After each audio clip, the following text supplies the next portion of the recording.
Hello, welcome to Richard Reads. This is episode 3, and today we are reading another story in Japanese fairy tales by Yei Theodora Ozaki.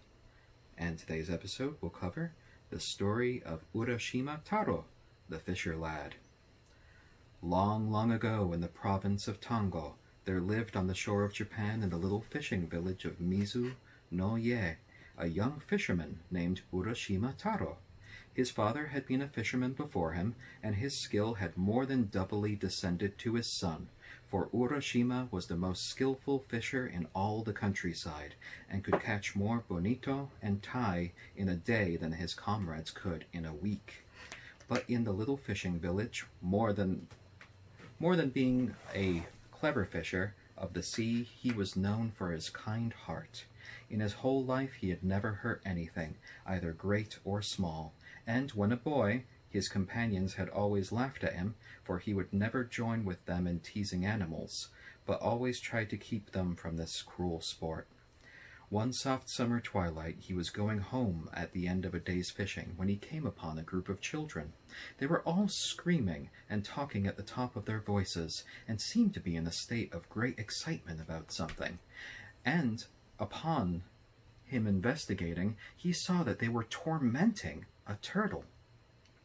First one boy pulled it this way, then another boy pulled it that way, while a third child beat it with a stick, and a fourth hammered its shell with a stone.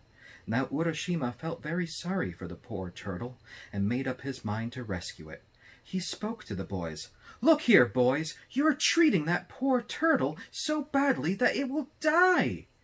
The boys, who were all of an age when children seem to delight in being cruel to animals, took no notice of Urashima's gentle reproof, but went on teasing it as before. One of the older boys answered, "Who cares whether it lives or dies? We don't. Here, come on, let's get this turtle." Then they all began to treat the poor turtle more cruelly than ever. Urashima waited a moment, turning over in his mind what would be the best way to deal with these boys. He would try to persuade them to give up the tortoise. He smiled at them and said, "I'm sure that you're all good, kind boys. Now, won't you give me the turtle? I would like to have it so much." "No, we won't give you the turtle," said one of the boys. "Why should we? We caught it ourselves." "What you say is true," said Urashima, "but I'm not asking you to give it to me for free. I will give you some money for it. In other words, the Oji-san, uncle, will buy it from you. Won't that do for you, my boys?" He held up the money to them, strung on a piece of string through a hole in the center of each coin. "Look, boys, you can buy anything you like with this money. You can do much more with this than you can with that poor old turtle. See, come on, you're good boys. Listen to me."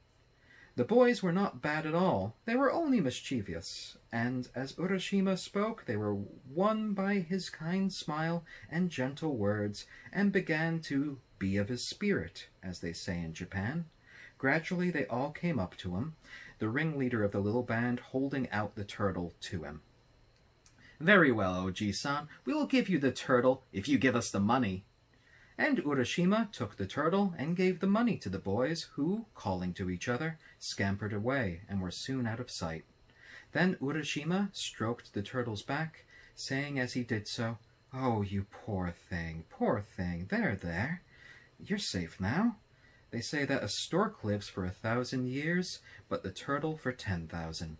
You have the longest life of any creature in this world, and you are in great danger of having that precious time cut short by those cruel boys. Luckily, I was passing by and saved you, so your life is still yours. Now I'm going to take you back to your home, the sea, at once. Don't let yourself be caught again, for next time I might not be here to save you." All the time the kind fisherman was speaking, he was walking quickly to the shore and out upon the rocks. Then, putting the turtle into the water, he watched the animal disappear and turned homewards himself, for he was tired and the sun had set. The next morning Urashima went out as usual in his boat. The weather was fine, and the sea and sky were both blue and soft in the tender haze of the summer morning. Urashima got into his boat and dreamily pushed out to the sea, throwing his line as he did so. He soon passed the other fishing boats and left them behind him until they were lost to sight in the distance, and his boat drifted further and further out upon the blue waters. Somehow, he knew not why, he felt unusually happy that morning, and he could not help wishing that, like the turtle he set free the day before, he had thousands of years to live instead of his own short human lifespan. He was suddenly startled from his reverie upon hearing his own name called. Urashima! Urashima! Clear as a bell and soft as the summer wind, the name floated over the sea. He stood up and looked in every direction, thinking that one of the other boats had overtaken him. But gaze as he might over the wide expanse of water, near or far there was no sign of a boat, so the voice could not have come from any human being. Startled and wondering who or what it was that had called him so clearly, he looked in all directions around him, and saw that without his knowing, it was a turtle that had come to the side of his boat. Urashima saw with surprise that it was the very turtle he had rescued the day before. "Well, Mr. Turtle," said Urashima, "was it you who called my name just now?" The turtle nodded its head several times and said, "Yes, it was I. Yesterday, in your honorable shadow, O Kage-sama-de, my life was saved, and I have come to offer you my thanks, and to tell you how grateful I am for your kindness to me." "Indeed," said Urashima, "that is very polite of you. Come up into the boat. I would offer you a smoke, but as you are a turtle, doubtless you don't smoke." And the fisherman laughed at the joke. "He he he," laughed the turtle. "Sake is my favorite refreshment, but I do not care for tobacco." "Indeed," said Urashima, "I regret very much that I have no sake in my boat to offer you, but come up and dry your back in the sun. Turtles always love to do that." So the turtle climbed into the boat, and the fisherman helped him, and after an exchange of complimentary speeches, the turtle said, "Have you ever seen Ringin, the palace of the dragon king of the sea, Urashima?" The fisherman shook his head and replied, "No. Year after year the sea has been my home, and though I have often heard of the Dragon King's realm under the sea, I have never yet set eyes on that wonderful place. It must be very far away, if it exists at all." "Is that so? You have never seen the Sea King's palace? Then you have missed seeing one of the wonderful sights in the whole universe. It is far away at the bottom of the sea, but if I take you there, we shall soon reach the place. If you would like to see the Sea King's land, I will be your guide." "I should like to go there, certainly, and you are very kind to think of taking me, but you must remember I am only a poor mortal, and have not the power of swimming like a sea creature such as you are." Before the fisherman could say more, the turtle stopped him, saying, "What? You need not swim yourself. If you will ride upon my back, I will take you without any trouble on your part." "But," said Urashima, "how is it possible for me to ride upon your small back?" "It might seem absurd to you, but I assure you that you can do so. Try it once. Just come, get on my back, and see if it is impossible as you think." As the turtle stopped speaking, Urashima looked at its shell, and strange to say, he saw that the creature had suddenly grown so big that a man could easily sit on its back. "This is strange indeed," said Urashima. "Then, Mr. Turtle, with your kind permission, I will get on your back." "Kampai!" he exclaimed as he jumped on. The turtle, with an unmoved face, as if this strange proceeding were quite an ordinary event, said, "Now we will take out on our leisure." And with these words he leapt into the sea with Urashima on his back. Down through the water the turtle dived, For a long time these two strange companions rowed through the sea. Urashima never grew tired, nor his clothes moist with the water.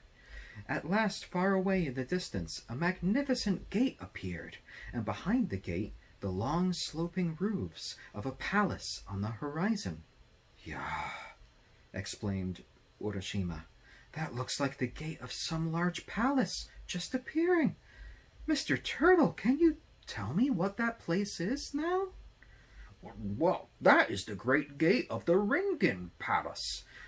The large roof that you see behind the gate is the Sea King's palace itself."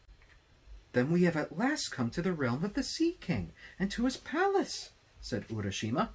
"Yes, indeed," answered the tortoise. "And don't you think we have come very quickly?" And while he was speaking, the turtle reached the side of the gate. "And here we are, and you must please walk from here." The turtle now went in front, and speaking to the gatekeeper, said, "This is Urashima Taro from the country of Japan. I have the honor of bringing him as a visitor to this kingdom. Please show him the way." Then the gatekeeper, who was a fish, at once led the way through the gate before them. The red bream, the flounder, the sole, the cuttlefish, and all the chief vassals of the Dragon King of the Sea now came out with courtly bows to welcome the stranger. "Urashima-sama! Urashima-sama! Welcome to the Sea Palace and the home of the Dragon King of the Sea. Thrice welcome are you, and having come from such a distant country. And you, Mr. Tortoise, we are greatly indebted to you for all of your trouble in bringing Urashima here." Then, turning to Urashima, they said, "Please follow us this way." And from there the whole band of fish became his guides. Urashima, being only a poor fisher lad, did not know how to behave in the palace, but, strange though it all was to him, he did not feel ashamed or embarrassed, but followed his kind guides quite calmly where they led to the inner palace. When he reached the portals, a beautiful princess with her attendant maidens came out to welcome him. She was more beautiful than any human being, and was robed in flowing garments of red and soft green, like under the side of a wave, and the golden threads glimmered through the folds of her gown. Her lovely black hair streamed over her shoulders in the fashion of a king's daughter many hundreds of years ago, and when she spoke her voice sounded like music over the water. Urashima was lost in a wonder when he looked upon her, and he could not speak.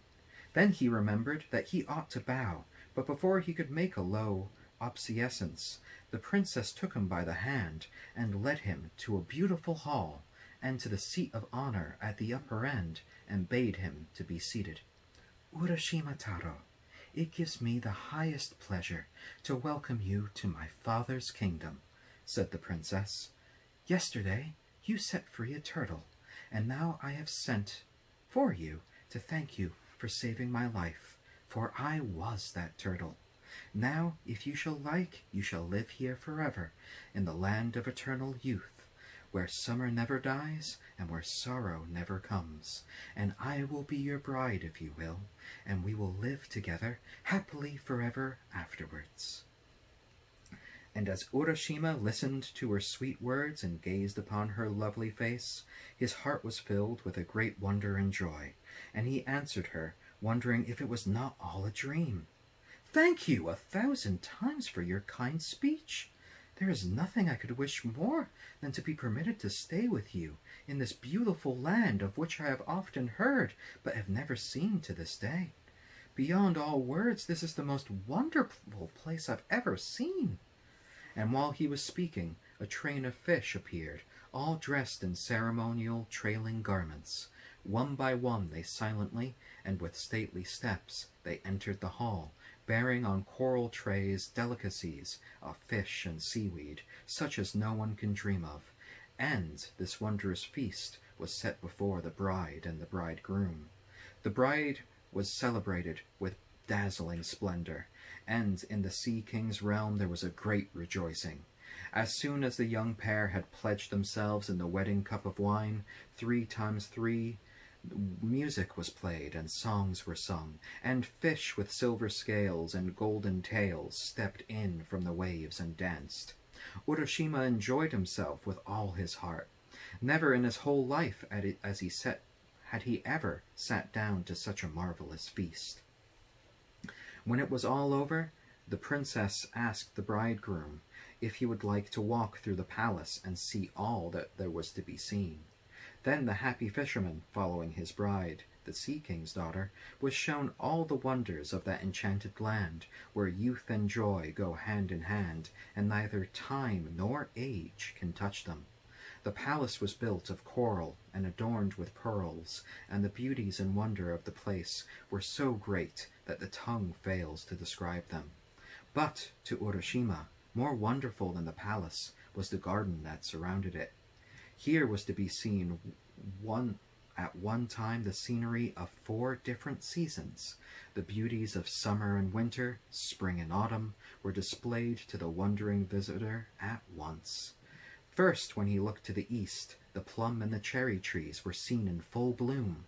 The nightingales sang in the pink avenues, and butterflies flitted from flower to flower. Looking to the south, all the trees were green in the fullness of summer, and the day cicada and the night cricket chirruped loudly. Looking to the west, the autumn maples were ablaze like a sunset sky, and the ceranthiums were in perfection. Looking to the north, the change made Urashima start, for the ground was silver white with snow, and the trees and bamboos were covered with snow, and the pond was thick with ice. And each day there were new joys and new wonders for Urashima, and so great was his happiness that he forgot everything, even the home he had left behind, and his parents, and his own country.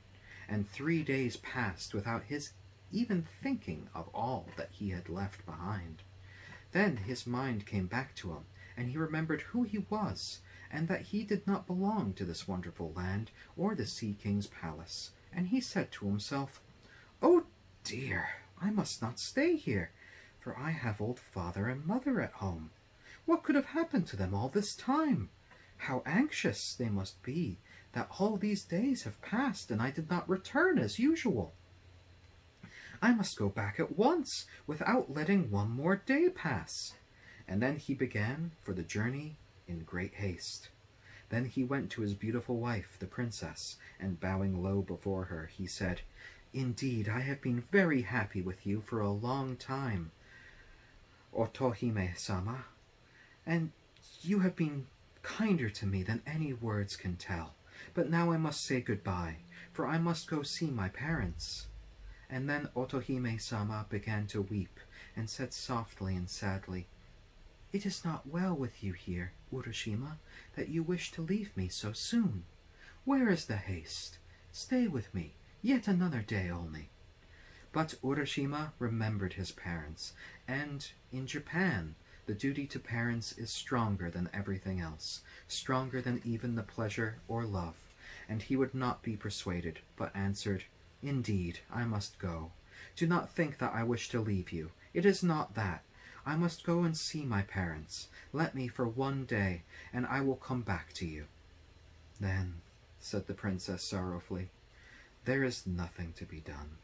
I will send you back to your father and mother, and instead of trying to keep you with me for one more day, I shall give you this as a token of our love. Please take it back with you." And she brought him a beautiful lacquer box, tied about with a silken cord and tassels of red silk. Urashima had received so much from the princess already, so he felt some compunction in taking the gift, and said, "It does not seem right for me to take yet another gift from you, after all of the favors I have received at your hands. But because it is your wish, I will do so." And then he added, "Tell me, what is this box?" "That," answered the princess, "is the tamate bako, box of the jewel hand, and it contains something very precious. You must not open this box, whatever happens. Now if you open it, something dreadful will happen to you. Now promise me you will never open this box." and Urashima promised he would never, ever open the box, whatever happened. Then, bidding goodbye to Otohime-sama, he went down to the seashore, and the princess and her attendants following him, and then there he found a large turtle waiting. He mounted the creature's back and was carried away over the shining sea into the east. He looked back to wave his hand at Otohime-sama, until at last he could see her no more, and the land of the Sea King and the roofs of the wonderful palace were lost in the far, far distance. Then, with his face turned eagerly towards his own land, he looked for the rising of the blue hills on the horizon before him.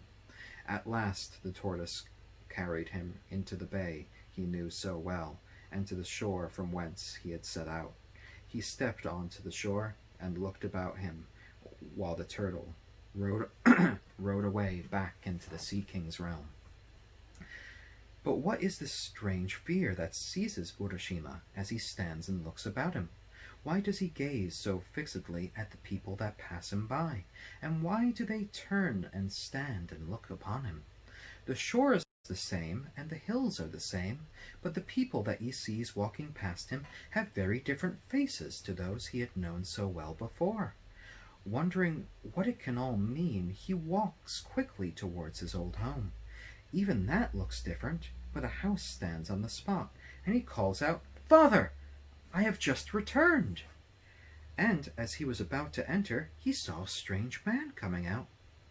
"Perhaps my parents have moved while I have been away and gone somewhere else," was Urashima's thought. Somehow he began to feel strangely anxious, but he could not know why. "Excuse me," he said to the man who was staring at him, "but until the last few days I have lived in this house. My name is Urashima Taro. Where have my parents gone while I have been away?" The very bewildered expression came over the face of the man, and still gazing intently on Urashima's face, he said, "What? Are you Urashima Taro?"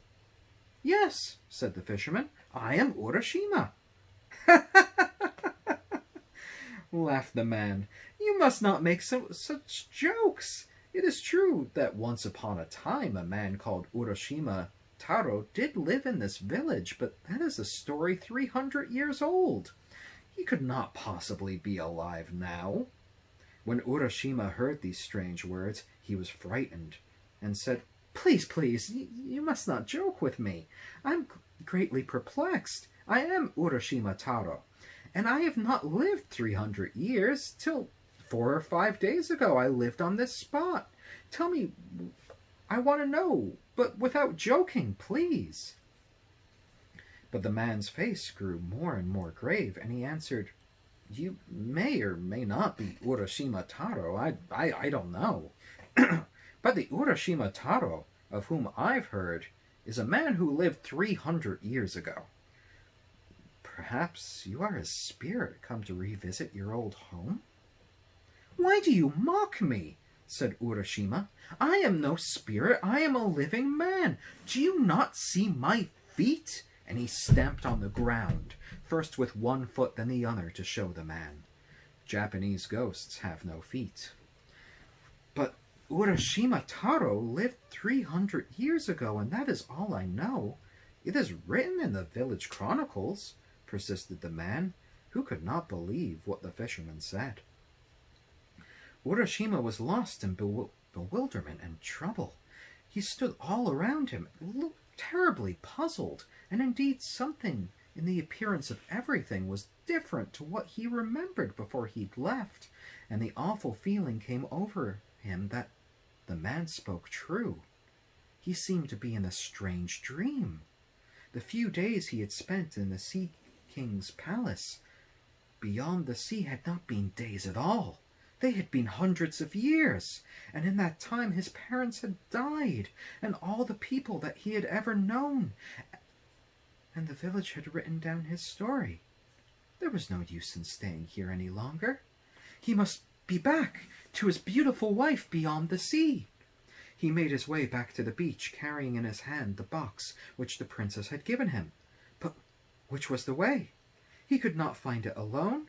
Suddenly he remembered the box, the tomate bako. The princess told me that when she gave me the box never to open it, that it contained a very precious thing. But now that I have no home, now that I have lost everything that was dear to me, and my heart grows thin with sadness, at such a time, if I open the box, surely I should find something to help me, something that would show me my way back to my beautiful princess over the sea. There is nothing else for me to do now. Yes, I will open the box and look in. And so his heart consented to this act of disobedience, and he tried to persuade himself that he was doing the right thing in breaking his promise. Slowly, very slowly, he untied the red silk cord. Slowly and wonderingly, he lifted the lid of the precious box. And what did he find? Strange to say, only a beautiful little purple cloud rose out of the box in 3 soft wisps. For an instant it covered his face and wavered over him as if loath to go, and then it floated away like a vapor over the sea. Urashima, who, until that very moment, like a strong and handsome youth of 24, suddenly became very, very old. His back doubled up with age, and his hair turned snowy white. His face wrinkled, and he fell down dead on the beach. Poor Urashima! Because of his disobedience, he could never return to the Sea King's realm, or the lovely princess beyond the sea. Little children, never be disobedient to those who are wiser than you, for disobedience was the beginning of all the miseries and sorrows of life. And that is the end of today's episode. Just as a little note, in the original text of this piece, it is written that the turtle is a tortoise, and I believe this was a mistranslation on that part. A couple of times I might have strayed and read tortoise like it was originally written. Alright, well, thank you very much, and I look forward to seeing you all again soon.